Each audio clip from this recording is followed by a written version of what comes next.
कोई पंजाब दे विच कोई बेरोजगार रह जाऊगा। जिवें वादा कीता सी पहलां मान साहब ने कि जिहड़ा पंजाब दे विचों नौजवानी दा आवास जिहड़ा बाहर जा रहे ने उस नूं रोकना, उस चीज़ ते बड़ी वड्डी ठल पऊगी इस चीज़ दे नाल। सो मैं धन्नवाद करना चाहना सारी सरकार दा, साडे खास करके सीएम साहब दा। उन्हां ने पहले 50 दिनां दे विच एडा वड्डा जिहड़ा तोहफा दिता नौजवानी नूं। सो मैं सारिआं दा धन्नवाद करना चाहना। हुण मैं बेनती करदा साडे बाघे पुराणे तो MLA अमृतपाल सिंह जी वो तुहानूं संबोधन करनगे। सब तो पहला तो जी सारे मीडिया साहबान सारे तुहाडा बहुत बहुत धन्नवाद, तुसीं इत्थे पहुंचे हो। एक चीज़ ते तुहानूं खास तौर ते मैं याद दिवाउणी चाहना, इलैक्शन दे पहला जां ड्यूरिंग इलैक्शन जदों भी आपां फील्ड जांदे सी ते असीं एक गल बड़ी जोर शोर नाल कहिंदे सी कि जिहड़ी ये मान सरकार आ, जिहड़ी पंजाब दे लोक सरकार बनाउण जा रहे ने, वो मिशन ते ਚੱਲੂਗੀ, कमिशन ते नहीं ਚੱਲੂਗੀ।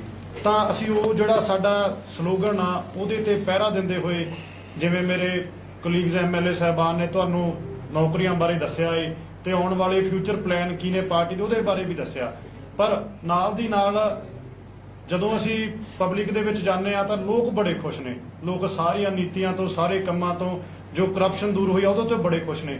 ਪਰ ਨਾਲ ਦੀ ਨਾਲ ਜਿਹੜੇ ਸ਼ਰਾਰਤੀ ਐਲੀਮੈਂਟ ਨੇ, ਚਾਹੇ ਉਹ ਵਿਰੋਧੀ ਪਾਰਟੀਆਂ ਨੇ, ਕਾਂਗਰਸ ਨੂੰ ਲਾ ਲਓ, ਚਾਹੇ ਅਕਾਲੀ ਦਲ ਨੂੰ ਲਾ ਲਓ, ਚਾਹੇ ਸਭ ਤੋਂ ਜਿਹੜੀ ਸੈਂਟਰ ਦੀ ਵੱਡੀ ਪਾਰਟੀ ਆ BJP, ਜਿਹੜੀ ਹਮੇਸ਼ਾ ਏਜੰਡੇ ਨੂੰ ਡਾਇਵਰਟ ਕਰਨ ਦੇ ਵਿੱਚ, ਜਿਹੜੀ ਸਟੇਟ 'ਚ ਉਹਨਾਂ ਨੂੰ ਲੱਗਦਾ ਵੀ ਵਿਕਾਸ ਵਧੀਆ ਹੋ ਰਿਹਾ ਉਹਨੂੰ ਬਦਲਣ ਦੇ ਵਿੱਚ ਮੰਨੀ ਜਾਂਦੀ ਆ, ਤਾਂ ਉਹ ਸਾਰੀਆਂ ਤਿੰਨੇ ਪਾਰਟੀਆਂ ਤਾਂ ਜਿਹੜਾ ਆਮ ਆਦਮੀ ਪਾਰਟੀ ਦੀ ਜਿਹੜੀ ਵਿਕਾਸ ਦੀ ਸਪੀਡ ਆ ਇਹਨੂੰ ਰੋਕਣ ਲਈ ਲੱਗੀਆਂ ਰਹਿੰਦੀਆਂ ਨੇ। ਤੇ ਨਾਲ ਦੀ ਨਾਲ ਪਿਛਲੇ ਦਿਨੀ ਤੁਸੀਂ ਜਿਹੜੇ ਪੰਜਾਬ ਕਾਂਗਰਸ ਦੇ ਨਵੇਂ ਬਣੇ ਪ੍ਰਧਾਨ ਜਾਂ ਅਕਾਲੀ ਦਲ ਦੇ ਜਿਹੜੇ ਲੀਡਰ ਨੇ, ਖੈਰ ਉਹ ਤਾਂ ਅੱਜ ਕੱਲ੍ਹ ਦਿਖਦੇ ਨਹੀਂ ਕਿਤੇ, ਉਹ ਜਦੋਂ ਵੀ ਲੋਕਾਂ ਦੇ ਵਿੱਚ ਜਾਂਦੇ ਨੇ ਤਾਂ ਇੱਕ ਨੈਗੇਟਿਵ ਇਮੇਜ ਬਣਾਉਣ ਦੀ ਟਰਾਈ ਕਰਦੇ ਨੇ। ਤਾਂ ਮੈਂ ਨਾਲ ਦੀ ਨਾਲ ਪੰਜਾਬ ਸਰਕਾਰ ਆ, ਜਿਹੜੀ ਆਮ ਲੋਕਾਂ ਦੀ ਸਰਕਾਰ ਆ, ਸਭ ਦੀ ਸਾਂਝੀ ਸਰਕਾਰ ਆ, ਉਹਦੇ ਵੱਲੋਂ ਜਿਹੜੇ ਬਾਕੀ ਸ਼ਰਾਰਤੀ ਐਲੀਮੈਂਟ ਨੇ ਅਸੀਂ ਉਹਨਾਂ ਨੂੰ ਵੀ ਬੈਠ ਕੇ ਚੇਤਾਵਨੀ ਦਿੰਦੇ ਆ ਵੀ ਭਾਈ ਤੁਸੀਂ 70-75 ਸਾਲ ਹੋ ਗਏ, ਤੁਸੀਂ ਬੜਾ ਰਾਜ ਕੀਤਾ, ਬਹੁਤ ਕੁਝ ਕੀਤਾ, ਤੁਹਾਨੂੰ ਬੜੇ ਲੋਕਾਂ ਨੇ ਮੌਕੇ ਦਿੱਤੇ। ਜੇ ਤੁਸੀਂ ਨੌਕਰੀਆਂ ਦੇਣੀਆਂ ਹੁੰਦੀਆਂ, ਜੇ ਤੁਸੀਂ ਵਿਕਾਸ ਕਰਨਾ ਹੁੰਦਾ, ਜੇ ਤੁਸੀਂ ਕਰਪਸ਼ਨ ਰੋਕਣੀ ਹੁੰਦੀ, ਜੇ ਤੁਸੀਂ ਨਸ਼ਾ ਰੋਕਣਾ ਹੁੰਦਾ ਤਾਂ ਤੁਸੀਂ ਹੁਣ ਨੂੰ ਕਰ ਦਿੰਦੇ। ਜੇ ਹੁਣ ਤੱਕ ਤੁਸੀਂ ਨਹੀਂ ਕਰ ਸਕੇ ਤਾਂ ਕਮ ਸੇ ਕਮ ਜਿਹੜੀ ਆਮ ਲੋਕਾਂ ਦੀ ਸਰਕਾਰ ਆਈ ਹੈ ਨਾ ਇਸ ਵਾਰ, ਤਾਂ ਇਹਨੂੰ ਆਪਣਾ ਕੰਮ ਕਰਨ ਦਿਓ। ਉਹਨਾਂ ਟਾਈਮ ਤੁਸੀਂ ਆਪਣੀਆਂ ਰਾਜਨੀਤੀਆਂ, ਆਪਣੀਆਂ ਪ੍ਰਧਾਨਗੀਆਂ ਦੀਆਂ ਲੜਾਈ ਉਹ ਜਿਵੇਂ ਤੁਹਾਡੀਆਂ ਪਹਿਲਾਂ ਚੱਲਦੀਆਂ ਰਹੀਆਂ ਨੇ ਉਹਨੂੰ ਕੰਟੀਨਿਊ ਰੱਖੋ। ਤਾਂ ਜਿਹੜੀ ਏਜੰਡਾ ਡਾਇਵਰਟ ਕਰਨ ਦੀ ਚੀਜ਼ ਆ, ਪੰਜਾਬ ਦੇ ਵਿੱਚ ਵੀ ਕੋਸ਼ਿਸ਼ਾਂ ਸਟਾਰਟ ਹੋ ਗਈਆਂ ਨੇ। ਤੁਸੀਂ ਪਿਛਲੇ ਦਿਨੇ ਦੇਖਿਆ ਹੋਣਾ ਕਈ ਸ਼ਹਿਰਾਂ ਦੇ ਵਿੱਚ ਧਰਮ ਦੇ ਨਾਂ ਤੇ ਕਈ ਏਜੰਡੇ ਚੱਲੇ ਨੇ, ਤਾਂ ਉਹਦੇ ਬਾਰੇ ਵੀ ਅਸੀਂ ਐਕਸਪਲੇਨ ਕਰਾਂਗੇ, ਤੁਹਾਨੂੰ ਚੰਗੀ ਤਰ੍ਹਾਂ ਦੱਸਾਂਗੇ ਜੋ ਪਟਿਆਲਾ ਦੇ ਵਿੱਚ ਹੋਇਆ। ਹੁਣ ਮੈਂ ਬੇਨਤੀ ਕਰਦਾ ਸਾਡੇ ਚੀਫ ਸਪੋਕਸਪਰਸਨ ਕੰਗ ਸਾਹਿਬ ਨੂੰ ਇਹ ਤੁਹਾਨੂੰ ਸਾਰਾ ਐਕਸਪਲੇਨ ਕਰਨਗੇ। ਦੇਖੋ, ਮਾਨ ਸਾਹਿਬ ਨੇ ਇੱਕ ਵਾਅਦਾ ਕੀਤਾ ਸੀ ਕਿ ਨੌਜਵਾਨਾਂ ਦੇ ਹੱਥਾਂ ਤੋਂ ਟੀਕੇ ਛਡਾ ਕੇ ਟਿਫਨ ਫੜਾਉਣੇ ਆ, ਤੇ 26,454 ਨੌਕਰੀਆਂ ਦੀ ਨੋਟੀਫਿਕੇਸ਼ਨ ਇਸ਼ਤਿਹਾਰ ਆ ਜਾਣਾ ਉਸ ਗੱਲ ਦਾ ਸਬੂਤ ਹੈ।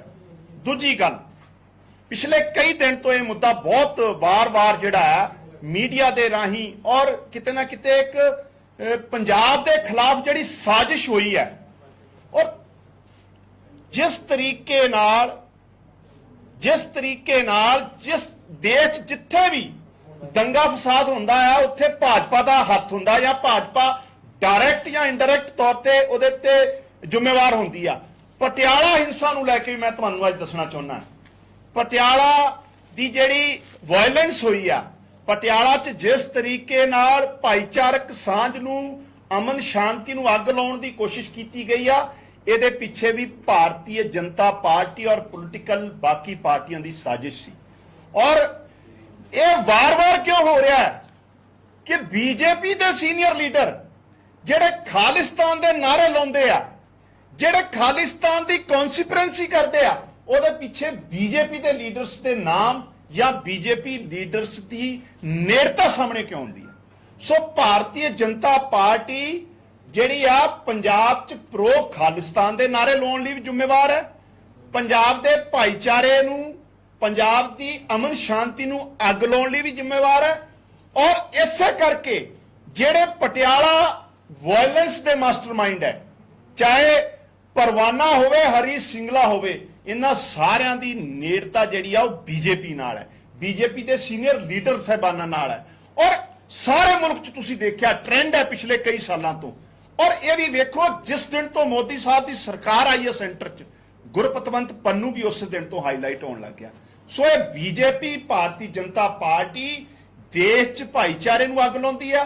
ਹੁਣ ਇਹਨਾਂ ਦਾ ਮਿਸ਼ਨ ਸੀ, ਟਾਰਗੇਟ ਸੀ ਇਹਨਾਂ ਦਾ ਕਿ ਪੰਜਾਬ 'ਚ ਜਿਸ ਤਰੀਕੇ ਨਾਲ ਇਹਨਾਂ ਦੀਆਂ ਰਾਜਨੀਤਿਕ ਦੁਕਾਨਦਾਰੀਆਂ ਬੰਦ ਹੋ ਗਈਆਂ, ਜਿਸ ਤਰੀਕੇ ਨਾਲ ਪੰਜਾਬੀਆਂ ਨੇ ਇਹਨਾਂ ਨੂੰ ਨਕਾਰਤਾ, ਜਿਸ ਤਰੀਕੇ ਨਾਲ ਇਹਨਾਂ ਨੂੰ ਮੂੰਹ ਦੀ ਖਾਣੀ ਪਈ ਆ, ਜਿਸ ਤਰੀਕੇ ਨਾਲ ਇਹਨਾਂ ਦੀਆਂ ਜ਼ਮਾਨਤਾਂ ਜ਼ਬਤ ਹੋਈਆਂ, ਭਾਰਤੀ ਜਨਤਾ ਪਾਰਟੀ ਪੰਜਾਬ ਦੇ ਅਮਨ ਸ਼ਾਂਤੀ ਲਈ, ਭਾਈਚਾਰੇ ਲਈ ਵੀ ਸਾਜ਼ਿਸ਼ਾਂ ਰੋਜ਼ ਰਚ ਰਹੀ ਆ।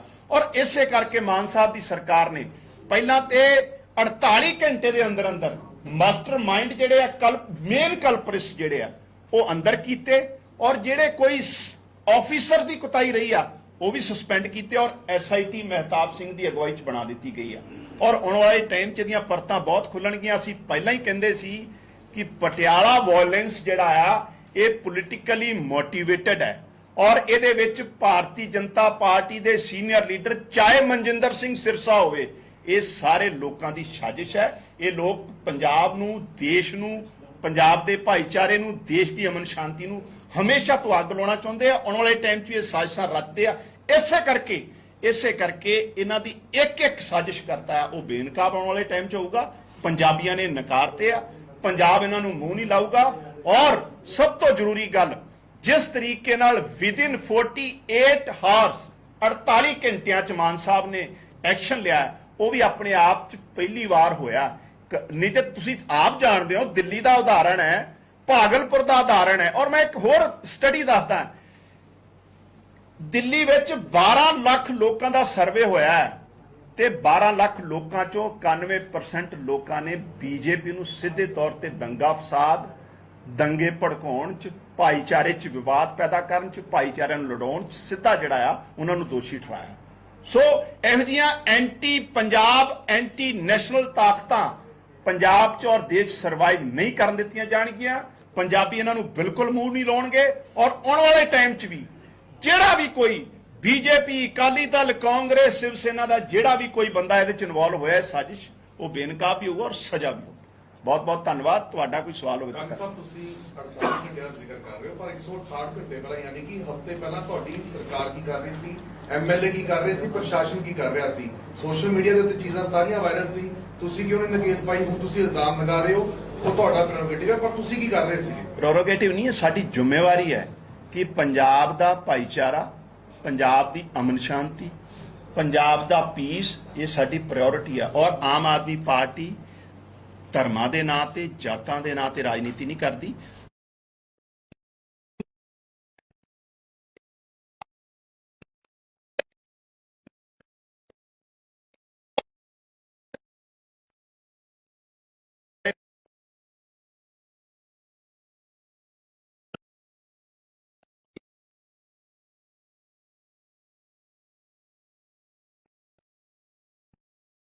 ਹਰ ਗੱਲ ਆਪਾਂ ਪ੍ਰਸ਼ਾਸਨ ਦੇ ਸਿੱਟਦੇ ਨੇ, ਜਦੋਂ ਕਿ ਵਾਹ ਭਾਈ ਦਾ ਸਮਾਂ ਹੁੰਦਾ ਉਦੋਂ ਕਹਿੰਦੇ ਆ ਸਾਡੇ MLA, ਸਾਡੇ ਮੰਤਰੀਆਂ ਨੇ ਵਧੀਆ ਕੰਮ ਕੀਤਾ।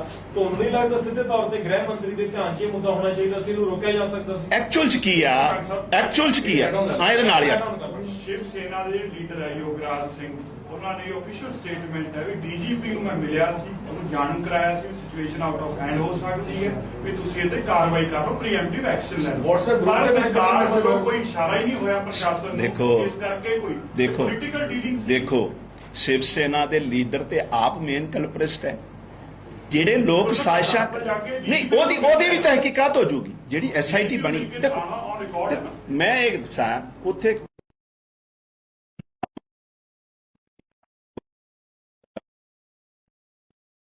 ਨੁਕਸਾਨ ਨਹੀਂ ਹੋਇਆ। ਇਹ ਸਰਕਾਰ ਨੇ ਬਹੁਤ ਜਲਦੀ ਤੁਰੰਤ ਐਕਸ਼ਨ ਲਿਆ। ਮੈਂ ਬੜੀ ਜ਼ਿੰਮੇਵਾਰੀ ਨਾਲ ਇਹ ਗੱਲ ਮੰਨੀ ਹੈ ਤੁਹਾਡੇ ਕੋਲ।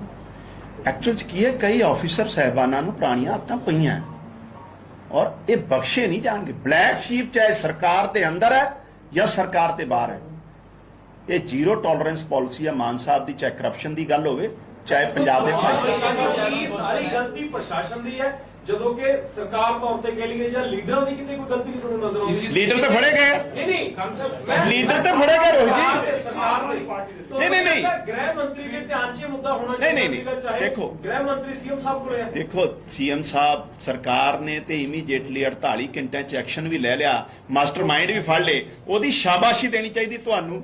ਗੱਲ ਇਹ ਨਹੀਂ ਕਿ ਪੋਜ਼ਿਟਿਵ ਗੱਲ ਇਹ ਨਹੀਂ ਕਿ ਸੁਣੋ ਸਾਹਿਬ ਇੱਕ ਹਫ਼ਤੇ ਪਹਿਲੇ ਸਾਰੀ ਚੀਜ਼ਾਂ ਤੋਂ ਸਭ ਨੂੰ ਜਾਣੂ ਕਰਵਾਇਆ ਗਿਆ ਸੀ, ਰੋਕ ਸਕਦੇ ਸੀ, ਹੁਣ ਕਿਉਂ ਨਹੀਂ ਉਹ ਜਿਹੜੀ ਕੋਈ ਕੁਤਾਹੀ ਰਹੀ ਆ ਉਹਦੀ ਜਾਂਚ ਇਸੇ ਐਸਆਈਟੀ ਬਣਾਤੀ ਸਰਕਾਰ ਨੇ। ਮੇਨ ਕਲਫਰਿਸਟ ਫੜਨ ਤੋਂ ਬਾਅਦ ਵੀ, ਮਾਸਟਰਮਾਈਂਡ ਫੜਨ ਤੋਂ ਕਾਬੂ ਪਾਉਣ ਤੋਂ ਬਾਵਜੂਦ, ਸਾਰੀਆਂ ਚੀਜ਼ਾਂ ਸੰਭਾਲਣ ਤੇ ਸ਼ਾਂਤੀ ਹੋਣ ਦੇ ਬਾਵਜੂਦ ਮਾਸਟਰਮਾਈਂਡ ਫੜ ਲਏ ਗਏ। ਉਸ ਤੋਂ ਬਾਅਦ ਵੀ ਜੇ ਸਰਕਾਰ ਐਸਆਈਟੀ ਬਣਾ ਰਹੀ ਹੈ, ਇਹਦਾ ਮਤਲਬ ਇਹਦੀ ਤਹਿ ਤੱਕ ਜਾਊਗੀ। ਲੇਕਿਨ ਮੈਂ ਫੇਰ ਕਹਿ ਰਿਹਾ, ਇੱਕ ਮਿੰਟ, ਮੈਂ ਫੇਰ ਕਹਿ ਰਿਹਾ, ਇਹ it's a political motivated consequence. Nanak Singh ਨੂੰ ਬਦਲਣਾ ਜੀ ਸਹੀ ਸੀ ਕਿ ਮੌਕੇ ਤੇ ਇਸ ਤੋਂ ਉਹਨਾਂ ਨੇ ਸਾਬੀਆ ਰਾਗ ਕਿਸੇ ਲੀਡਰ ਨੇ ਕੰਗ ਸਾਹਿਬ ਇੱਕ ਐਡ ਔਨ ਕੁਐਸਚਨ ਇਹ ਵੀ ਲੈ ਲੈਂਦਾ। ਤੁਸੀਂ ਇੱਕ ਵਿੱਚ ਹੁਣੇ ਕਿਹਾ ਨਾ ਕਿ ਬਲੈਕ ਸ਼ੀਪ ਹੋਣ ਵਿੱਚ ਹੈਗੀਆਂ ਅਫਸਰਾਂ ਪੁਰਾਣੀਆਂ ਤਾਂ ਪਈ ਹੋਈਆਂ ਨੇ, ਕਿਉਂਕਿ ਸੀਆਈਡੀ ਦੀ ਰਿਪੋਰਟ ਹੁੰਦੀ ਹੈ ਹਰੇਕ ਡਿਸਟ੍ਰਿਕਟ ਜਾਂ ਕੁਛ ਸਾਰੀ ਰਿਪੋਰਟ ਜਾਂਦੀ ਹੈ। ਇਸ ਤੋਂ ਪਹਿਲਾਂ ਜਿੱਦਾਂ ਕਿ ਇਹ ਸਾਰਾ ਚੱਲ ਰਿਹਾ ਸੀਗਾ, ਫਿਰ ਵੀ ਤੁਹਾਨੂੰ ਲੱਗਦਾ ਹੈ ਕਿਤੇ ਨਾ ਕਿਤੇ ਉਹ ਜਿਹੜੀ ਅਫਸਰਸ਼ਾਹੀ ਦੇ ਕੰਟਰੋਲ ਜਾਂ ਅਫਸਰਸ਼ਾਹੀ ਨੇ ਗੁੰਮਰਾਹ ਕੀਤਾ, ਇਹ ਚੀਜ਼ਾਂ ਵੀ ਗੱਲ ਇਹ ਐਸਆਈਟੀ ਕਿਆ ਇਹਦੇ ਵੀ ਪ੍ਰਤੀ? ਮੇਰੀ ਗੱਲ ਸੁਣੋ, ਸਰਕਾਰ ਦੀ ਮਨਸ਼ਾ ਤੇ ਇੰਟੈਂਸ਼ਨ ਸਾਹਮਣੇ ਆ ਗਈ। ਕਰਪਸ਼ਨ ਦੀ ਗੱਲ ਹੈ, ਲਾਅ ਐਂਡ ਆਰਡਰ ਦੀ ਗੱਲ ਹੈ, ਕਿਸੇ ਨੂੰ ਬਖਸ਼ਾਂਗੇ ਨਹੀਂ, ਚਾਹੇ ਸਰਕਾਰ ਦੇ ਅੰਦਰ ਹੈ ਚਾਹੇ ਸਰਕਾਰ ਦੇ ਬਾਹਰ। ਈਵਨ ਸਾਡੇ ਨੈਸ਼ਨਲ ਕਨਵੀਨਰ ਸਾਹਿਬ ਨੇ ਔਰ ਮੁੱਖ ਮੰਤਰੀ ਜੀ ਨੇ ਬਿਫੋਰ ਫਾਰਮੇਸ਼ਨ ਆਫ ਕੈਬਨਿਟ ਜਦੋਂ ਇਹ ਗੱਲ ਕਹਿਤੀ ਵੀ ਅਸੀਂ ਆਪਣੇ ਐਮਐਲਏ ਔਰ ਮਿਨਿਸਟਰ ਜਾਂ ਆਮ ਆਦਮੀ ਦਾ ਜਿਹੜਾ ਮੁੱਦਾ ਆਪ ਦੇ ਲੋਕਾਂ ਨੂੰ ਪਤਾ ਲੱਗਣਾ ਚਾਹੀਦਾ ਕਿ ਪਟਿਆਲਾ ਦੀ ਜਿਹੜੀ ਵਾਇਲੈਂਸ ਹੋਈ ਆ, it's a political motivated. BJP ਦੇ ਵੱਡੇ ਲੀਡਰਾਂ ਨਾਲ ਤਾਰ ਉਹਦੇ ਜੁੜ ਰਹੇ ਆ, ਮਾਸਟਰਮਾਈਂਡ ਫੜ ਲਏ ਗਏ ਆ, 48 ਘੰਟਿਆਂ 'ਚ ਸਾਰੀ ਕਾਰਵਾਈ ਹੋਈ ਆ, ਅਮਨ ਬਹਾਲ ਕੀਤਾ ਗਿਆ ਔਰ ਐਸਆਈਟੀ ਬਣਾ ਦਿੱਤੀ ਗਈ।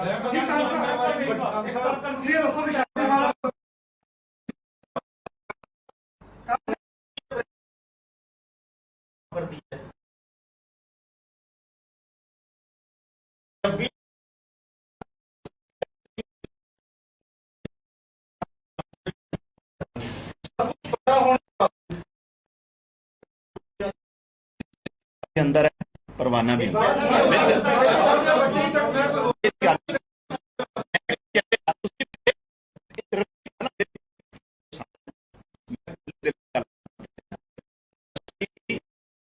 एसआईटी बनाती जिस सारिया चीजा काबू च है ना,